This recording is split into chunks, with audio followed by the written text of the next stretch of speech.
नमस्कार, ideal express देख रहे हैं आप और मैं हूं आपके साथ पूर्णिमा पांडे।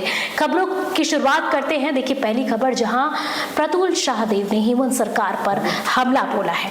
आपको बता दें कि भाजपा के प्रदेश प्रवक्ता प्रतुल शाहदेव ने झारखंड के अधिकारियों की कमी पर हेमंत सरकार पर करारा हमला बोला है। उन्होंने साफ तौर पर कहा है कि अधिकारियों की कमी के कारण अधिकतर विभाग के विकास के काम रुके हुए हैं।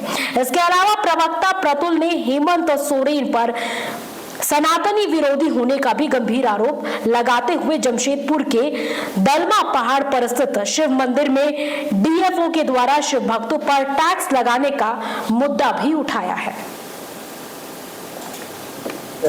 इस सरकार का विकास को लेकर क्या सोच?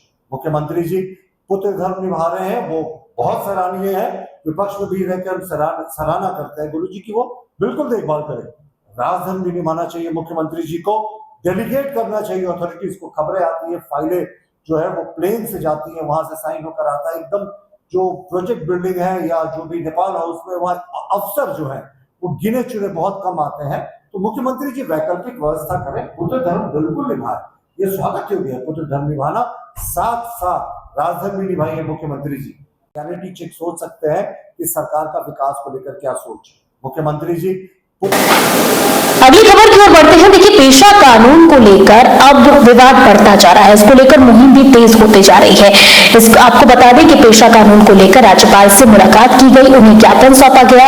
इस दौरान उनसे क्या कुछ खास बातचीत हुई, आइए देखिए। मैंने स्वागत करती हूँ आपका आइडियल एक्सप्रेस में, और इस वक्त मैं मौजूद हूँ झारखंड की राजधानी रांची स्थित राजभवन में, जहाँ पे हमारे साथ इस वक्त निशा भगत जुड़ी हैं। जी हाँ, पेशा कानून का मुद्दा काफ़ी गंभीर होता जा रहा है। वहीं निशा भगत पैदल मार्च करती हुई गुमला से रांची पहुंची है। हालांकि कल ही इन्होंने प्रयास किया था महामहिम राज्यपाल से मिलने का, पर वो आज पहुंची और आज उन्होंने महामहिम राज्यपाल को ज्ञापन भी सौंपा है। हम सीधे तौर से जुड़ेंगे निशा भगत से और बात करेंगे। आपको बहुत बहुत स्वागत है हमारे चैनल पर। बहुत बहुत धन्यवाद आपका। निशा जी, क्या कुछ कहेंगे? आप पैदल मार्च करते हुए गुमला से आप रांची स्थित आई हैं और आज महामहिम राज्यपाल को ज्ञापन भी सौंपा। हालांकि ये जो मुद्दा है ये काफी पुराना है, लोग इसे लेकर के कई बार सड़कों पे आए, कई बार आंदोलन किया, कई बार उन्होंने मांग की है, लेकिन अब तक इस पर किसी भी तरह का विचार विमर्श नहीं हो पाया है, जिससे अब सभी आदिवासी समाज आक्रोश में भी है। दुर्भाग्य है, इस झारखंड राज्य का 25 साल हो गए इस झारखंड को बने हुए, और हमारे पूर्वजों ने जो खून बहाया, हमारे पूर्वजों ने बलिदान दिया, हमारे वीर शहीदों ने जो बलिदान दिया झारखंड को अलग करने के लिए। और आज हमारी जो रूढ़िवादी परंपरा है, जो आदिवासी जनजाति के लोग यहाँ वास करते हैं, 5th शेड्यूल के तहत यहाँ आदिवासी राज करते हैं, लेकिन हमारे आदिवासियों के बारे में सुनने के लिए यहाँ कोई नहीं। हमारे जो वर्तमान के विधायक मंत्री हैं वो धर्मांतरित है। जो हमारी 28 सीटों में, जो लगातार मैं करी हूँ 28 सीटों में 10 सीट जो है धर्मांतरित आदिवासी क्रिश्चियन का है, जो कि इस विषय में हमारा पूरा झारखंड में 2017 में धर्मांतरित बिल लागू हो चुका है। जबकि इस विषय में लगातार विधायकों और मुख्यमंत्री जी को घेरा जाता है, लेकिन इनके पास जवाब नहीं है कि आदिवासी समुदाय को किस तरीके से संरक्षित किया जाए, यहाँ के जल जंगल को किस तरीके से संरक्षित किया जाए। लेकिन महामहिम राज्यपाल महोदय के पास आने के बाद मुझे एक आश्वासन मिला और एक मृदुभाषी मुझे प्रतीत हुए, और मुझे बहुत हृदय से प्रसन्न हो कि उन्होंने हमारा सम्मान किया और उन्होंने कहा है कि आदिवासी बहुल क्षेत्र के आदिवासी जनजाति के लोगों का मैं सम्मान करता हूं, और उनके लिए मैं माननीय मुख्यमंत्री से मैं बात करूंगा और आपका पेशा अधिनियम लागू कराने में हमारा पूरा सहयोग रहेगा। ये आश्वासन महामहिम राज्यपाल ने दिया, आप इसे पूरी तरह से संतुष्ट है? यानी देखिए, जब तक लागू नहीं होगा तब तक मैं संतुष्ट नहीं रहूंगी, और अगर बातें नहीं सुनी जाएंगी, चूंकि अभी विधानसभा सत्र शुरू होने वाला है, जरूरत पड़ी तो मैं विपक्ष के लोगों से भी बात करूंगी, विधायक महोदय या महोदया होंगी जो, उनसे मैं बात करके इस बात को सदन में रखने का काम करूंगी। और अगर सदन में भी बात सुनाई नहीं देती है तो फिर मैं इसको उग्र रूप से आंदोलन करूंगी, और आंदोलन में भी अगर नहीं सुनती है तो आत्मदाह करूंगी। आत्मदाह करने की ये तो बहुत ही बड़ी बात कह दी आपने।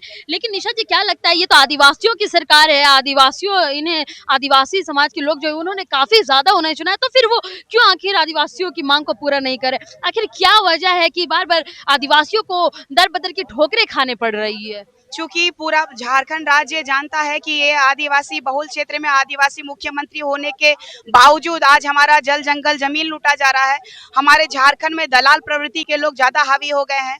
हमारे समाज के परिप्रेक्ष्य में कोई काम नहीं किया जा रहा है, तो दर्द होता है। इस दर्द को लेते हुए आज यहाँ तक पहुंची। हमारे यहाँ स्वास्थ्य व्यवस्था अच्छी नहीं है, हमारे यहाँ शिक्षा व्यवस्था अच्छी नहीं है।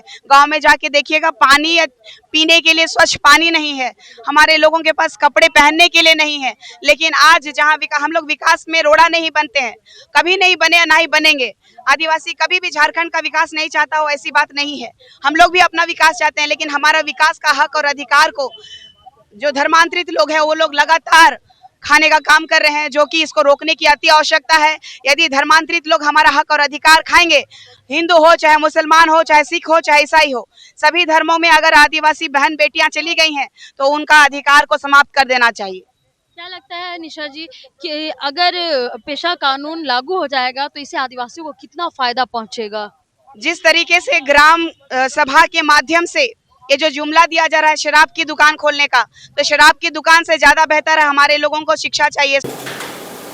अगली खबर हजारीबाग से, जहां देखिए हजारीबाग में हाथियों के आतंक से लोग काफी परेशान हैं। हजारीबाग जिले के बड़कागांव वन क्षेत्र में हाथियों का आतंक लगातार बढ़ता जा रहा है। 25 हाथियों का झुंड कई पंचायतों के गांव में उत्पात मचा रहा है, जिसके कारण ग्रामीण भय और असुरक्षा के माहौल में जीने में को बेबस है। और बता दें कि फिलहाल गांव में हाथियों का आतंक जारी है, जिसमें ग्रामीण की चिंता और परेशानी बढ़ी हुई है। खा जाता है, आदमी को डर रहता है, घर हाँक देता है, और जो रहता है सो डर से भागने की कोशिश करता है। जानवर भी बाहर में रहता है, दिक्कत हो रही है। दिक्कत हो रहा है। शाम में आता है, शाम रात भर, शाम 6 बजे 5 बजे कोई उसका टाइम टेबल नहीं है, खाने का नहीं मिलता है जंगल में, तो गांव में आइबे करेगा। खूब उत्पाद मचाता है। खूब तो, और फॉरेस्ट वाला भी आता है, तो भगाने के बाद भी आता है। आप लोग कैसे बचते हैं हाथी से? कैसे बचते हैं हम लोग, जेंट्स सब रहता है ना, तो वो सब धुनका लगाता है। धुनका लगाने के बाद दौड़ाता है, तो दौड़ता है कम बेसी।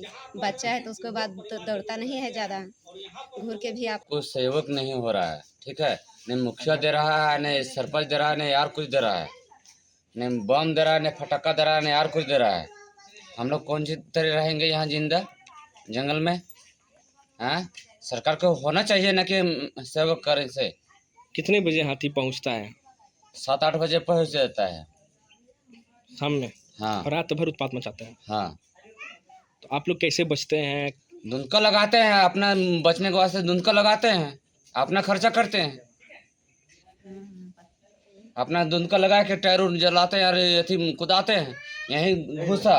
यहीं घुसा तहिना रोज हम लोग दोनों का लगा के और इन लोग को बोले कि छत पर रहिए। वो बूढ़वा बेचारा था, से वो बूढ़वा कंच किया, कपड़वा जला के अथी किया। अगली खबर की ओर बढ़ते हैं। देखिए कटिहार में एसपी के रूप में शिखर चौधरी ने अपना पदभार संभाला है।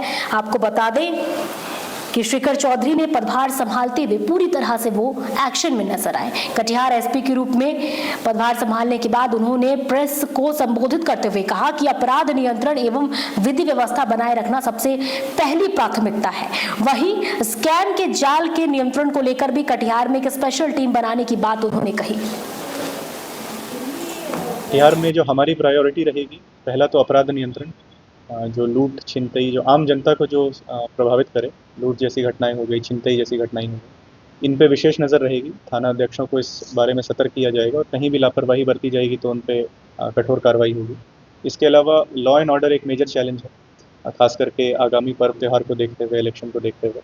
तो जैसे जो जितने आपके असामाजिक तत्व हैं जिनके द्वारा कि पूर्व में भी इस तरह की हिंसा को भड़काने का प्रयास किया गया हो या लगातार जिनके द्वारा इस तरह की घटनाओं को अंजाम दिया जा रहा हो, उन पे विशेष नज़र रखी जाएगी। थाना पे उनकी हाजिरी लगवाई जाएगी, उन पे हम लोग 126 की कार्रवाई करेंगे, बॉन्ड डाउन करेंगे और ज़रूरत पड़े तो FIR करेंगे।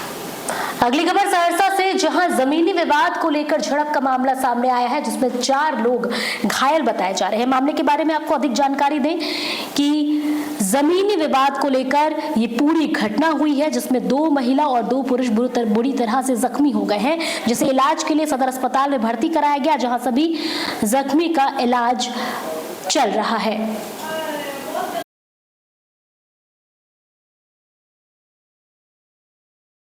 जमीन विवाद रहे सर, हमरा जे छै ने जमीन में 2.5 कट्ठा पूर्वजेसँ हिस्सा मिलल रहे। रघुनाथ ताँती जे छै टाटसँ जे छै ने बल्ली बाँस वगैरह लए कऽ घेरै लए चलि एलै। पप्पा और मम्मी मना केलकै जे तकिया घेरै छै हमरा डेराके, तो ओहिपर जे छै ने ओ की कहै छै मारपीट करना चालू कर देलकै, भाग नहीं तो सबटाके मारि देलकै। गुंडा बदमाशके साथ रहे। 4 आदमी जख्मी छै, सदर अस्पताल सहरसा में भर्ती छै, जकर इलाज चल रहा है, बहुत गंभीर हालत है। की नाम छै अहाँके? मिथिलेश कुमार। आप लोग के साथ में मारपीट हुआ, क्यों मारपीट हुआ, क्या मामला है? मामला यूनिट्स में सर देखो, हम लोग घर में बैठे हुए थे अपना अंगना में, हम स्नान कर रहे थे, सब बैठा हुआ था। उधर से आया कहा कि रस्सी डोरी लेकर के खंती जो हम ज़मीन को घेरेंगे, मेरा ज़मीन है। तो हम उस पर बोले जो ज़मीन। तो मेरे साथ इस बुलेटिन में इतना ही। ऐसे ही तमाम खबरों के लिए देखते रहिए आईडियल एक्सप्रेस। नमस्कार।